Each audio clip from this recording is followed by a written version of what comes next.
Hi, everyone. My name is Morgan Bolen, and I am a child and adolescent psychology intern at University of South Florida. Today, we will be discussing healthy routines for school-age children. Routines and rituals. Routines are the general structure of the day. They are the things that we do every single day in a specific sequence. And routines are made up of specific behaviors that we call rituals. The rituals are the different steps that make up our overall routine. What distinguishes a routine from just everyday kind of behaviors is that routines have clear beginnings and endings that are linked throughout the day. The routine starts with the same thing at the beginning and ends with the same thing every single time. Routines are repeated multiple times throughout the week, and typically adults and children prefer that the routines are done in a certain and specific way.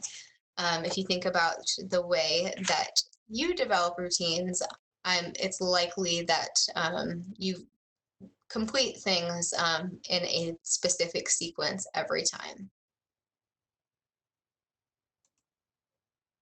So, why do we develop routines? Routines are really related to our biological clock. They help us regulate all different things, all different systems within our body, and really help to make life more predictable. So humans in general thrive when there is consistency and predictability. And routines are a great way to achieve that consistency and predictability. Routines are maintained for comfort. It can be very helpful to know that this is what I do. I do this in this specific sequence, and can be a very comforting thing that an individual does daily. And then once established, routines are difficult to change. So likely there are routines that work really well, that are simple and sustainable and easy to follow. And then there's likely routines that are complicated and um, difficult to maintain and make life more stressful rather than simple. The thing to keep in mind, though, is that routines are kind of made up of habits, and once habits are ingrained, it can be really difficult to change those things. So, specifically with children, it's very important that we establish good routines as early as possible. Why are routines important? So, routines, like I was just saying, help to make things predictable.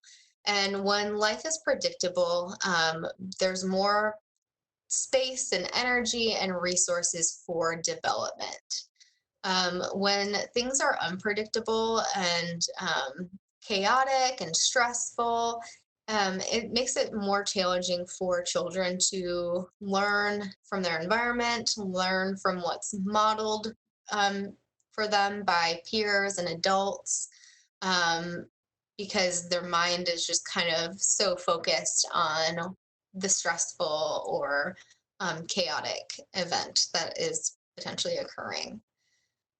So when routines are predictable, there's just more opportunities for learning throughout the day, learning social skills, learning academic skills, all sorts of learning. Routines also help to regulate our body clock and our growth hormones, um, help us to release melatonin around the same time, regulates our hunger and digestive systems. Again, increases predictability. And with the increase in predictability, we see a reduction in anxiety and difficult behaviors. Routines help us to develop self control, help us to improve compliance, establish discipline.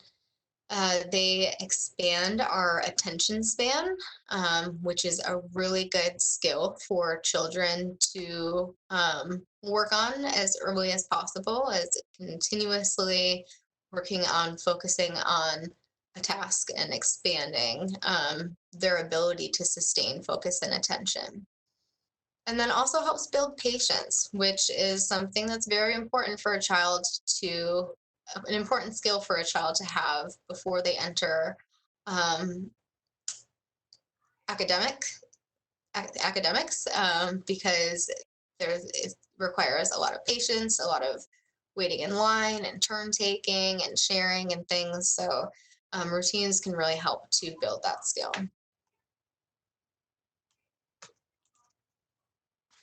What happens when we don't have routines? As I mentioned, there's a disruption in growth and development.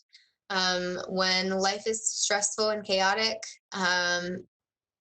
development kind of takes a backseat and makes it more challenging, again, for children to learn new skills. Anxiety is increased when things are not consistent and predictable. Children are often wondering, like, what's going to happen? What's next? Is is something bad potentially going to happen? Is there going to be yelling or chaos or whatever it may be? That leads to increased anxiety. Um, Lack of routines can exaggerate emotions. So things that are seemingly minor to one child may be a much bigger deal to a child who doesn't have that consistency and predictability with routines. We see a decrease in self-control. Children aren't learning to wait and follow a sequence of steps and really missing those opportunities to practice self-control skills. We see a decrease in attention span, and then just an overall increase in problematic behaviors. And just in general, we see an increase in behavior problems when there is inconsistency and unpredictability. So there are a lot of different routines throughout the day that we can focus on. Most common routines for children are morning routines, so how they wake up and get dressed, eat breakfast, how do they get their backpack and lunch and whatever they need for school in the morning. Children often have a school routine, complete the same sequence of events at school every day. So something like a morning show, then maybe a lesson, then a special class, lunch. Uh, School does a really good job of establishing that consistency and predictability. An after school routine is another example of a routine. So, how does a child get home from school? What does the homework routine look like? Is it different every single day? What about extracurricular activities? What routines are around all of that after school stuff? And then evening routines. So, when do we do homework? When is dinner? How what time do we do bath? What is our sequence of rituals that we engage in every night? And is that sequence making our life simpler or more stressful? So, a lot of times parents have difficulties establishing routines, and there are some common reasons why they may have some difficulty. So a lot of times routines will have way too many steps, like 20 plus steps for a routine, which is just unreasonable for a child to complete. So we want to limit our routines to just a few steps that, again, is sustainable and can be completed daily.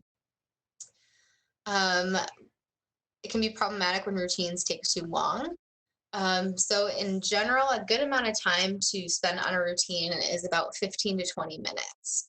I have talked to parents who their bedtime routine is 2 hours long, and that's just way too long.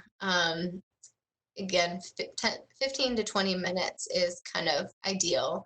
Um, it's enough time to complete the things that need to be completed, but it's not too long where it's difficult to do every single day. And then with a lot of rituals and routines, parents are doing all of the work. So it's not really a routine for the child to complete. It's just kind of the parent doing everything. I always say that if a child has the skill, they should be doing it. Parents should not be doing anything for a child that they already know how to do. So, in observing your current routines, if you as the parent are doing all of the work, that's a sign that the routine may need to be modified. When our rituals and routines are problematic, this often leads to parents becoming more stressed and frustrated. This is often when we see more yelling and threatening, and really it's just not a fun situation for anyone involved. Children become more demanding and irritable when routines are problematic. And then, as I keep saying, development is compromised. When there are difficulties and disruptions, there are less opportunities for learning, which compromises development.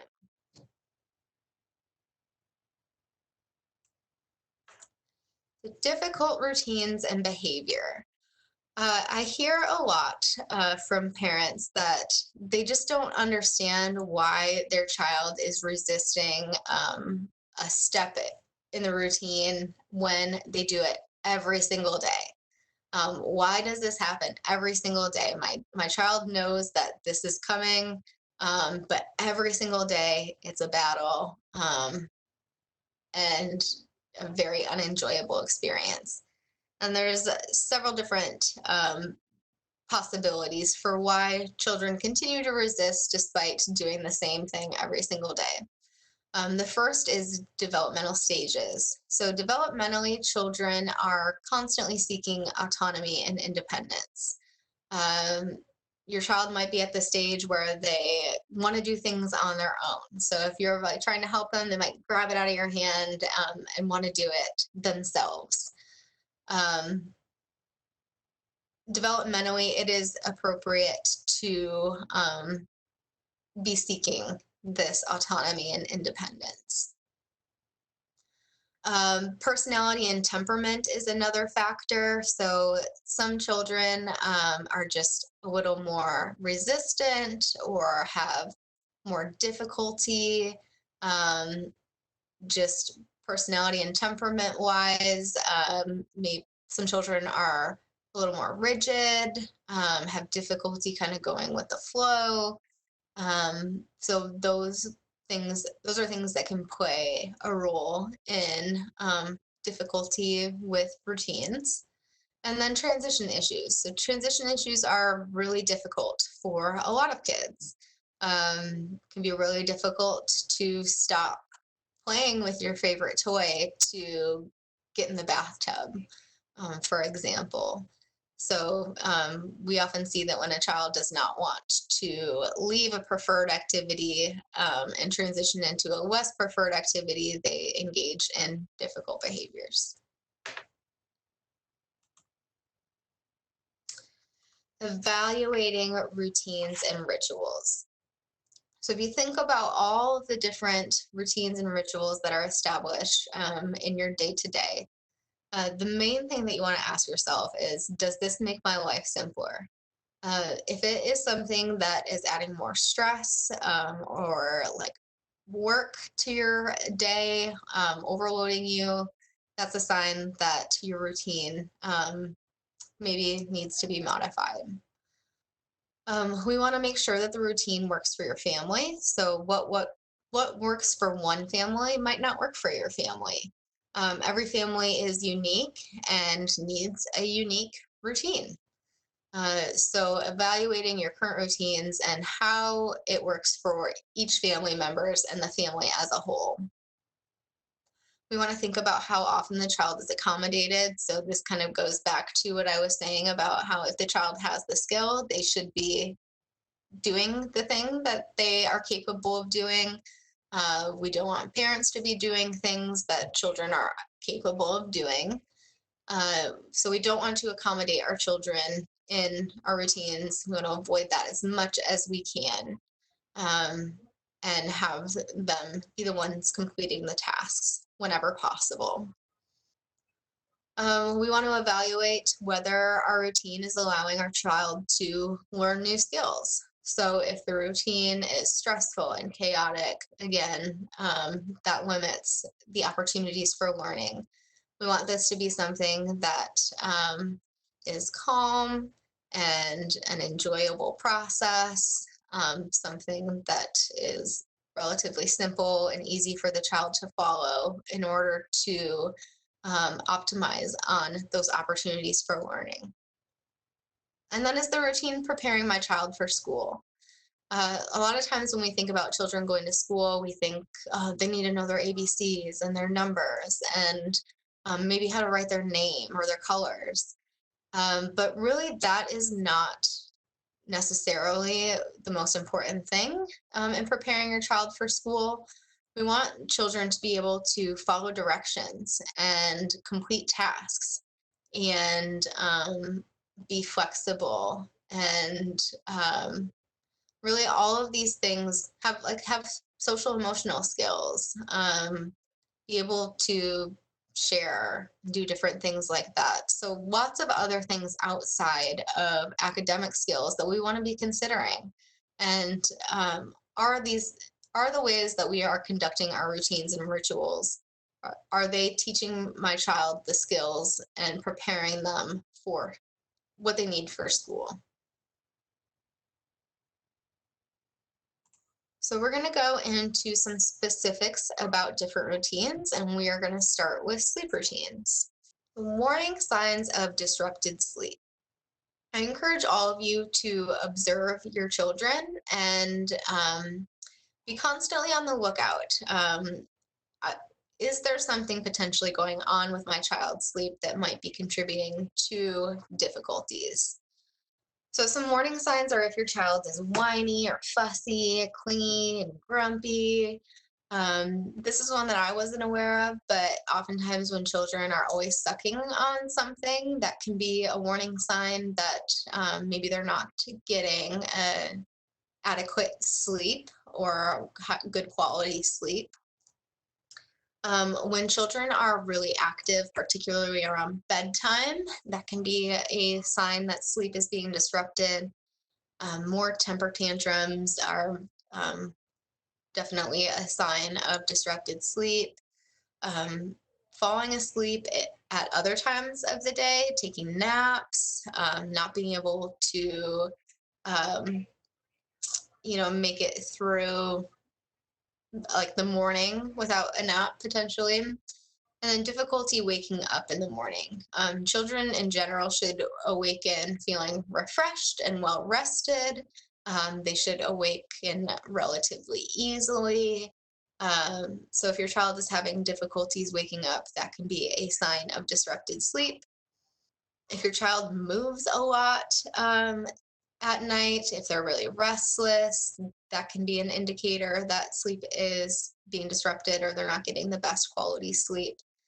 And I encourage you all to reach out to your primary care physician if you are concerned that there may be some physical aspect that is impacting your child's sleep to rule that out, because sleep is huge. It's a major determinant of behavior, and it's something that's very important that is managed as quickly as possible. Evaluating our bedtime routines and rituals. So some different things to avoid. We always, always, always want parents to determine when the child's bedtime is. Children should not be deciding when they go to bed. A child might go to sleep, decide to go to sleep at 3 in the morning one night and then 9 p.m. the next night. They're all over the place. They are not able to maintain consistency. So parents should always determine the bedtime. It's problematic when children play energetically right up until bedtime. This makes it difficult for children to fall asleep. It often takes longer. Melatonin is not released when children are playing energetically. As much as possible in the hour to 2 hours before bedtime, we want to engage in calm activities, things like reading, taking a bath, um, engaging in quiet play, anything that doesn't kind of ramp up energy. Um, can be problematic when children watch TV or tablets to calm down, or if they use them right before bedtime. The lights on TVs, tablets, computers, and phones send a signal to our brain that it's daytime, it's time to be awake. It disrupts the release of melatonin. Melatonin is the hormone that is released when it's time to fall asleep. It helps us to fall asleep. And the lights on electronics really interfere with that. The recommendation from the American Academy of Pediatrics is to remove all electronics at least an hour before bed. This can really help a child to fall asleep more quickly. If a child insists on a bright nightlight in their room, this can be difficult. This can impact quality of sleep, ability to fall asleep. A lot of times, children, in order to delay bedtime, they have parents kiss different stuffed animals, or they have different requests that they make. And oftentimes that's to delay bedtime. So it's problematic when they kind of have these different demands every night that parents complete. And then when children climb into your bed at 2 a.m., this is something that disrupts their sleep, it disrupts your sleep. Uh, this is something that can easily become kind of a slippery slope, and next thing you know, your child's in your bed every single night. This is a habit that is really difficult to break. So it's important that it's addressed as early as possible. Um, and what this looks like is really just taking your child back to their bed every single time that they come into your room, and not allowing them to sleep in your bed.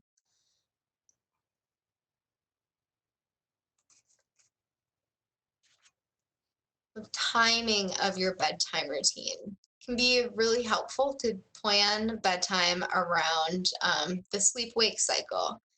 So we go to sleep when the sun goes down and we wake up when the sun comes up. Always recommend developing soothing and quiet wind down rituals, um, doing things that are very relaxing and calming. Is That's different for everybody, but most often with kids, it seems to be like a bath and reading a book and giving hugs, things like that. Again, we want to observe our children for the quality of their sleep and making sure that our children are getting adequate sleep. So these are recommendations from the American Academy of Pediatrics. So for children age 1 to 2, the recommendation is 11 to 14 hours, including naps. For 3 to 5 years, the recommendation is 10 to 13 hours, including naps. And then for 6 to 12 years, the recommendation is 9 to 12 hours of sleep every night.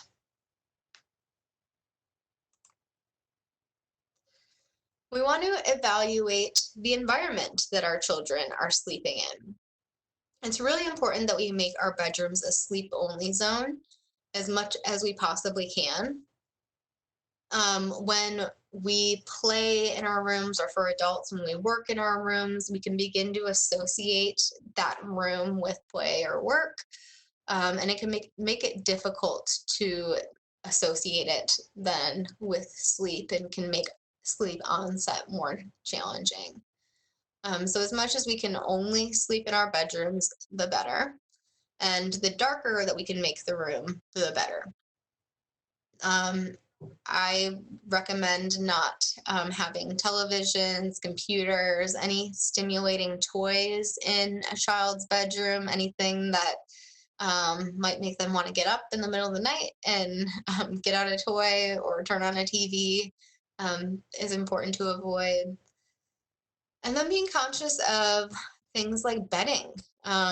Some children have difficulty sleeping because their bedding is too hot or scratchy, or ha- uh, flares up their allergies. There are lots of different things. So just assessing for the bedding and kind of ruling that out as a potential environmental factor that may be disrupting sleep.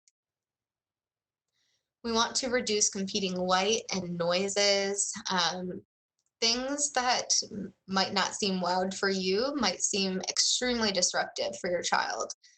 So I've heard of many children who can't sleep if the dishwasher is on, or if parents are watching TV in the living room, or talking, any lights on can make it difficult. So as much as we can reduce those things, the better. And then we could also work on the competing light and noise difficulty by using things like white noise machines.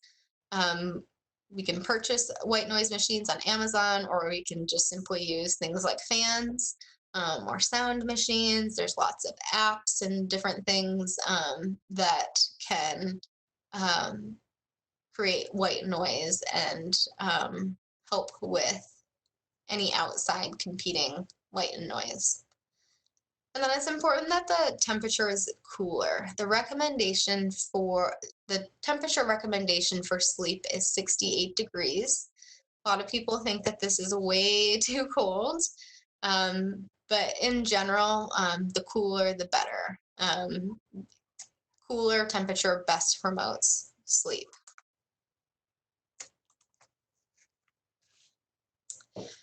Some tips for eliminating night lights. This is something that can be extremely difficult for children, but night lights are something that can really impact the onset of sleep and the quality of sleep. So we want to incorporate turning the light off into our bedtime routine. Have that be in our sequence and our list of rituals that make up our routine. And one thing that might be helpful in getting buy-in to turn off the light is to use a stuffed animal to turn off the light. So maybe taking your child's favorite stuffed animal and saying, Mr. Bear is going to turn off the lights. Grab Mr. Bear's little arm, turn the light off, and then he's going to stay with you. We can dim light gradually. So closing a door a little more each night, changing the wattage of the light bulb gradually, maybe having a small object in front of the night light and gradually having bigger and bigger and bigger objects to reduce the night light.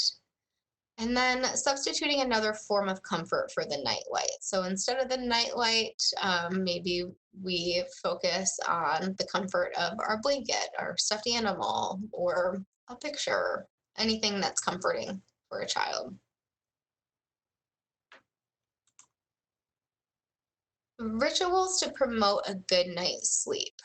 It can be extremely helpful to set a timer or a time for when all screens and devices need to be turned off. Choosing and setting a specific time can be really helpful in establishing that consistency and developing a habit of turning your screens off at a specific time every night. Um, can be helpful to start bath time and the winding down process early. The recommendation is at least a half an hour or more before going to bed. Very important that we allow ourselves the time to kind of unwind and relax and kind of process the day before trying to fall asleep. Always recommend reading together whenever possible, reading a bedtime story. If you have older children, allowing them to read in bed or maybe having them read to you actually can be nice and calm and a good thing to incorporate into your routine. Singing a quiet song together uh, can help to promote sleep. Something like a song might signal to the brain, okay, we sing this song every single night around this time. Okay, it's time to sleep, and get that process moving. And then never, ever, ever allow your child to take a screen to bed. This can really disrupt sleep. It can be really tempting for the child to get on the screen in the middle of the night, maybe if they can't sleep, which makes it harder to fall back asleep. So I would never ever recommend allowing them a screen around bedtime. So behavior changes, um, things that we can kind of anticipate that would come out of um, developing a bedtime routine and different skills that are necessary for that. So when a consistent bedtime routine is established, children can really learn to self-soothe themselves. If they wake up in the middle of the night and can't fall back asleep, they can engage in self-soothing instead of always needing parents to help them fall back asleep. The nighttime routine can help teach children to relax and unwind. Some children have difficulty wearing pajamas, so having that as part of the routine can teach a child to wear pajamas every night. And then for parents, establishing routines can help them to develop the skill of giving clear directions. Very important that parents are as consistent as possible with routines. Consistency is everything. And then praising it and encouraging your children when they do follow the routine, when they're making progress and completing the different steps of the routine, when they start the routine without complaint. Always praising them and encouraging them as much as possible.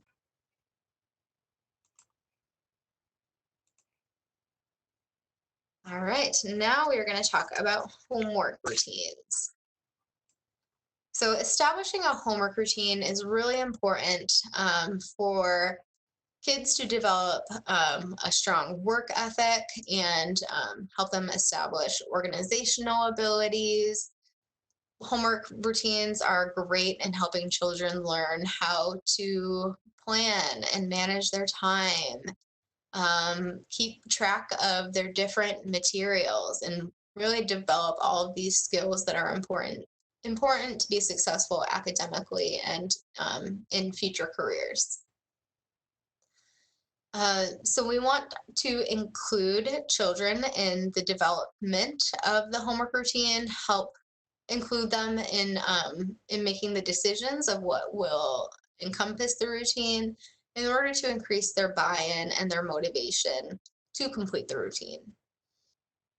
With homework, some kids need to come home and unwind uh, for a while before they do homework. Some kids need to come home and immediately start homework because if they do anything else, it is problematic later in the day for whatever reason. So just like evaluating your child and determining like, do they need a break? Should we have a snack? Should we get some energy out and then do homework, or opposite, vice versa? Determine how much time is typically needed for your child to complete their homework. The general rule of thumb is about 10 minutes of homework per grade level. So planning for that when you are developing your routine. With the homework routine, establishing a time. So identifying a very specific time that you complete homework every single day. When the clock says 4 o'clock, that's time to get out our backpack and our binder, and we're going to do our homework. This helps you to remain consistent, establishes that predictability. Creating a visual schedule can be helpful of the steps in the homework routine. Posting the visual schedule where the child can see it, where the constant reminder can be helpful in increasing compliance with the routine. Developing a timing plan for each day of the week if you have different activities. So modifying the daily homework routine to account for ballet and soccer and different things like that. And then with everything, stick to the plan. With all of this, consistency is the most important thing. None of these skills will work if you're inconsistent. So, really going into the routine with a focus on consistency is best. Considering the environment for the completion of homework, it can be helpful to set up a designated space within your home that is for the completion of homework or other tasks.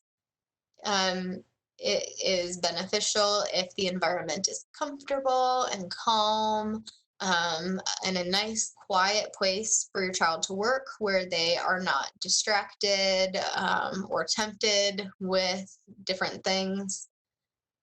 You want to make sure that your child has access to all the materials and the supplies that they need to complete their work and be successful in completing their work. We want to provide age appropriate supervision. If your child has difficulty staying on task and is constantly bouncing from one thing to the next, this might look like you having to sit by them for the duration of the homework routine. For older children, it might be just like a brief check in every 20 minutes or so to make sure that they're on task or don't have questions and things. And then always supporting, encouraging, praising the appropriate behaviors, um, praising effort over correctedness, I suppose. Um, and being sure to point out the things that your child is doing well. So, homework behaviors. Very important that we establish rules around homework.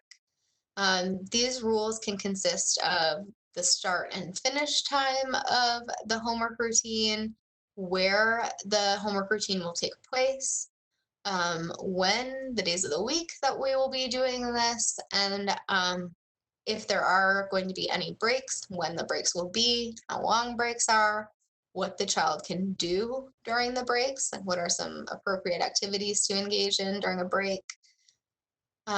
Important that we help children start, help kind of get the ball rolling, making sure that the directions are understood and the child knows what they need to be doing. Giving breaks from time to time. It's unreasonable to expect an 8-year-old to sit and complete work for an hour without a break. So incorporating breaks into the routine is really helpful. And then in thinking about the activities for the child to engage in during the breaks, we don't want this to be anything that's really stimulating or hard to walk away from. So if your child has difficulty stopping playing a video game and coming back to the task, I would not recommend offering video game as a homework break option. We want parents to check in when homework is completed, just give it a once over, help answer any questions or problem solve any difficulties, and then have fun afterwards. Have a fun activity planned or something that they can engage in.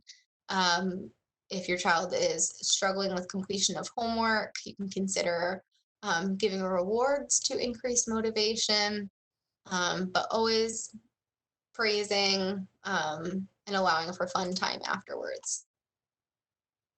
So here is a sample homework routine for probably an older elementary age child. So for example, the child comes home at 3 and has a snack and unwinds for half an hour.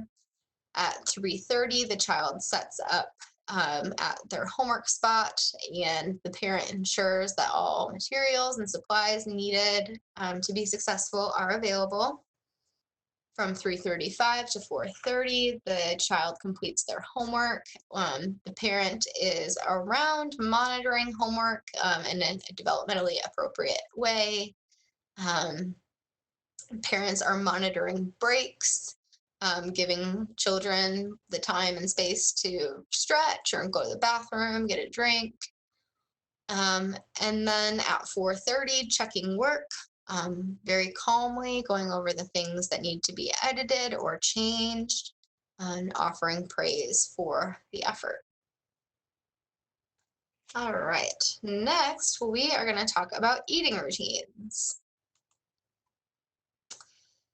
So, eating routines and meals in general should be a really pleasant social time. It should be kind of stress free as possible, a relaxing time for family to catch up, engage in conversation, and interact with one another. It's very important for family members to stay connected in each other's lives, and mealtime is a great way to establish and maintain that. Um, Eating routines and meal times are really great time for discussing any upcoming events or plans. Another great time to get everyone's input when decisions are being made. Great time to discuss ideas, problem solve difficulties. All of that can take place around mealtime. And eating routines are also great because they encourage responsibility and family cohesion. Making a healthy breakfast a priority. There are many established benefits of breakfast in the research. And breakfast has been associated with better memory, better test scores, a better attention span, decreased irritability. So for the kids that get hangry and they miss breakfast, that can lead to a lot of irritability, difficulty um, paying attention and focusing at school. Um, Breakfast is associated with healthier body weights and improved overall nutrition. So timing and environment around mealtime. I recommend giving a 5-minute warning before any mealtime to let your child know that they need to wrap up whatever task or activity they're doing and transition to this next activity. It's always good to give warnings whenever possible in order to Im- improve compliance. Giving a child a heads up and letting them know what's coming next helps to establish that predictability. We want to face children towards family members. Children shouldn't be kind of like off to the side on their own. We really want this to be an interactive experience for everybody. We want to limit distractions as much as possible. So this is the time where the TV should be off, cell phones should be put away, and really the whole family can focus on giving each other their undivided attention and not be distracted by electronics or anything else. Talk with your child during meal times. Talk about the things that are going well, the things that they're having difficulty with, the things that the family's planning on doing, events that are upcoming. Um, Really anything. It's a great time to talk to your child. And then it's important that everyone stays at the table until everyone has finished eating. We don't want a child to get into the habit of eating as fast as they can so they can get back to whatever activity they're wanting to get back to. Um, Again, we want this to be a calm, enjoyable experience where there are many opportunities for conversation and interaction. And we don't want to establish that if you eat really fast, you can go back to what you were wanting to do. This should really be a time of togetherness and connection. Here is a sample dinner routine. At 6 p.m., a parent starts prepping the food. At 6:15, well, I should say at 6:10, the parent gives the child a warning that they are going to, in 5 minutes, they need to wash their hands and set the table. At 6:15, parent tells the child, okay, time's up. I need you to wash your hands and set the table. Really important as much as possible that we are giving children specific tasks that we know they're capable of completing in order to instill a sense of responsibility, help with the family, um, really establish like a place as a family. We all help each other. At 6:30, the kids pour beverages. 6:45, parent brings the food to the table. At 7, dinner is served, and then at 7:30, kids clear the table and parent loads the dishwasher. So with this routine, there aren't too many steps. It's relatively simple. It's very clear and concise. This is something that could be made into a visual and posted in the house. This could be supplemented with pictures for younger children. So maybe a photo of a child washing their hands and then setting the table. That can be really beneficial for younger children to see pictures along with words. I recommend making things visual whenever possible.